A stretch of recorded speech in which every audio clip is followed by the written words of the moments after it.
You know, there has been a lot said about big tech censorship of what transpired around the origins of the COVID-19 virus and where this came from, how it moved to a pandemic.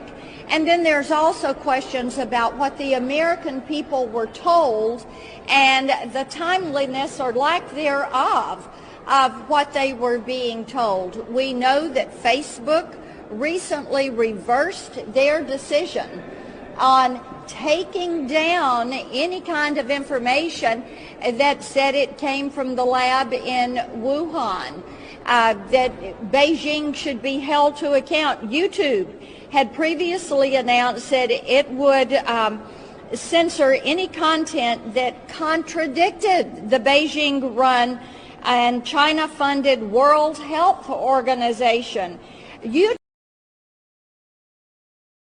But make no doubt about it, China is guilty. They are culpable.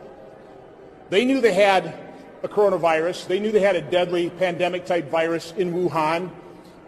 They didn't allow flights out of Wuhan to the rest of China, but they let that virus infect the entire world. So we already know China's guilty. We already know they had to be held to account. I think we also need to hold the news media and the social media accountable as well. This isn't the only area of suppression. I could list a long list of false narratives, false stories that the drive-by media promotes and then never really adequately retracts.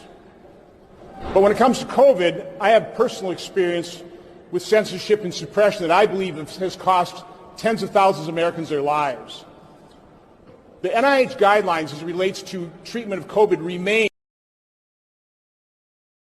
And then the next thing I see is this letter signed by a group of scientists who have ignored even the possibility that this virus could have risen from the laboratory. They totally ignored it. They threw out the scientific hypothesis that this was even feasible. And it didn't come to find out most of those scientists, if not all of them, were receiving some type of funding then and in the future from the NIH, and our CDC sat there and nodded their head in agreement.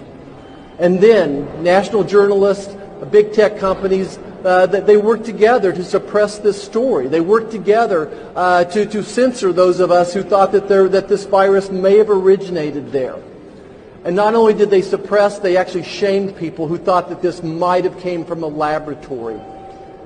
And then finally, we see in Dr. Fauci's emails a collusion, working with Dr. Fauci, big tech working together to suppress this story. You know, here we are, we're